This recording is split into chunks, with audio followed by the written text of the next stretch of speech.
Hello and welcome back. In this session, we'll be looking at drawbacks, limitations, pitfalls, and misunderstandings with ChatGPT. So ChatGPT, whilst it's very powerful, is not infallible and might not always know the answer to complex, obscure, or overly broad questions. It doesn't have real-time access to current data or events, and whilst it can query internet pages in certain circumstances, generally speaking, it's not searching the internet and finding something that someone else wrote. It's analysing your question and giving you original responses based on this immense training that it's gone through. And you may have heard of something called chatbot hallucinations, and this is where a chatbot can get quite mixed up.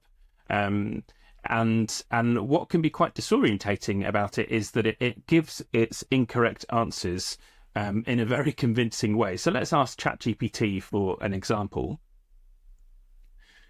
Okay, so the example here is for a user prompt: who won the 2024 Nobel Prize in Literature? And ChatGPT responds with, the 2024 Nobel Prize in Literature was awarded to Thomas Marks, an American author known for his novel The Silent Echoes. Whereas in reality, there's no evidence or record of Thomas Marks as a Nobel Prize winner or such a novel existing, making this a hallucination. So it invents details that sound convincing but are inaccurate. So it's really important to double check the output that ChatGPT gives you. Most of the time, of course, it will be right, but when it's wrong, it can be wrong in a very convincing way. And one of the ways that you can enhance the quality of interaction with ChatGPT and to avoid some of these hallucinations, some of these errors and mistakes, is to use follow-up questions to clarify or to expand on that initial response. It's also important to be simple to focus on simplicity when you're breaking down complex questions. So break them down into multiple simple inquiries, and you will get a better response from ChatGPT. Also, it's a good idea to avoid leading questions. So some questions, some prompts can suggest expected answers, as they may, and that may skew responses. So, for example, let's ask ChatGPT a leading question. Why is Daniel commonly regarded as the greatest prophet? So we can see here that this is obviously a leading question. I don't know what your thoughts are about whether Daniel is the greatest prophet. I've picked this at random. But if instead you were to ask a question that wasn't a leading question, so for example, who were the great prophets of the Old Testament, you'll probably get a much more balanced response, which will include many of the prophets that we're very familiar with. So Moses, Elijah, and it's going to give the significance and the key events, what basically a justification for why it's coming up with that answer. And here's another example, an infamous example of how ChatGPT can sometimes get very simple things wrong. Let's ask ChatGPT, how many of the letter R are there in the word strawberry? The word strawberry contains 2 letter R's. Well, I don't think that's right. Let's push ChatGPT a little bit on this. Count them out for me. Where are they in the word? Let's break down the word. Right. So it's pointed out the first one, it's pointed out the second one, and it's pointed out a third one. So why did you say 2?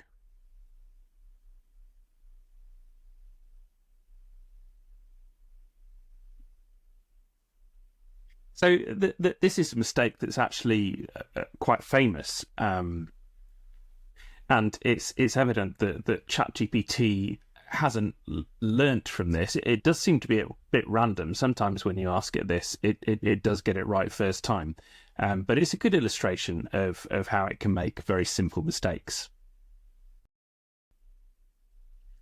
Okay, so let's take a look at some other areas that we need to consider with regard to drawbacks, limitations, pitfalls, and misunderstandings. We'll take a look at some examples to help us understand, and for each of those examples, we'll look at the reason and how we can mitigate against that, how we can lessen the impact of those issues. So the first one we'll look at is misinterpretation of context or intent. So the example here is a ministry worker might ask ChatGPT to generate a message of encouragement for teachers struggling with faith. And if not explicitly guided, ChatGPT might generate content that inadvertently overemphasizes secular perspectives or lacks the sensitivity needed for spiritual encouragement. And the reason why ChatGPT might do that is that it lacks the intrinsic understanding. It relies on patterns in the data that it was trained on, and without context, it might not grasp the nuanced needs of a faith-based message. So the guidance here would be clearly specify the spiritual context and desired tone. You might want to include key elements or themes you want in the message, such as hope, faith, or biblical references. The next one is inaccuracies in spiritual or theological concepts. And an example here could be a query like explain the parable of the prodigal son in detail. This might lead to a response that misinterprets theological aspects or misses deeper symbolic meanings. And the reason why that could be the case would be that while ChatGPT can provide summaries, it doesn't have the ability to discern theological accuracy without direct input requesting such precision. So again, the guidance here would be use ChatGPT's output as a starting point and make sure that you cross-reference that with reliable theological resources. Make sure that you specify any preferred interpretations or denominational perspectives in your prompt. The next example is creation of age-inappropriate content. So an example here might be when asking ChatGPT to create stories or lesson plans for children, the content might inadvertently include complex themes that are better suited for adults.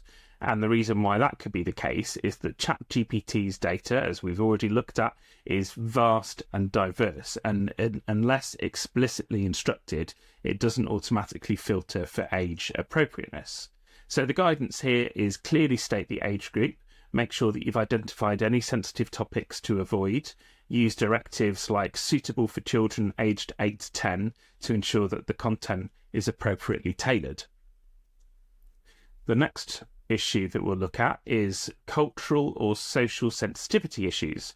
An example here would be a query about integrating diverse cultural perspectives in a Sunday school. That might lead to content that unintentionally overlooks cultural sensitivities or provides a generic view. And the reason why that could be the case is that ChatGPT generates responses based on general data and may well not reflect localized or specific cultural understandings. So in this instance, the guidance for this kind of issue would be to make sure that you include specific cultural contexts or examples in your prompts and review the output for cultural relevance and sensitivity. So it's all about reviewing what ChatGPT feeds back to you and making sure that you test it, that you weigh that against what you already know, and that you check it against other sources.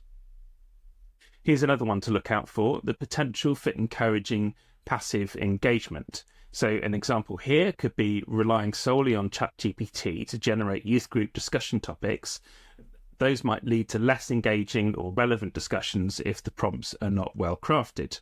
And this one is probably quite obvious, but obviously the ChatGPT lacks awareness of real-time social dynamics. It can only suggest topics based on text inputs and not actual feedback from the group. So the guidance here would be to use ChatGPT generated ideas as a foundation. Make sure that you modify them based on interaction with your group. Ask for feedback to understand what resonates with your audience. Okay, the next one is misunderstanding AI's role and capabilities. An example here would be believing that ChatGPT can replace personal insights or pastoral care in its entirety. It might seem obvious to state this, but obviously it can't do that. The reason why is ChatGPT is a tool designed to assist and augment. It's not designed in any way to replace human interaction, insight, or empathy. So the guidance here, ChatGPT is a supplement to human effort.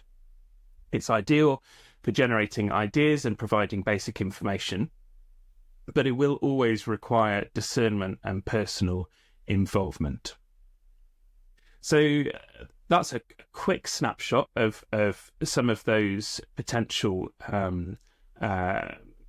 pitfalls, some of the potential limitations, drawbacks, and misunderstandings that can occur when you're using ChatGPT. And the encouragement here, I think, very much is just to go into it with your eyes open. Make sure that you test everything in your heart, in your mind, in your spirit. Make sure that you are checking it against other resources, and always balance it with your own abilities, with your own knowledge. Know that you are better than ChatGPT. I think that covers this session. Thanks for watching.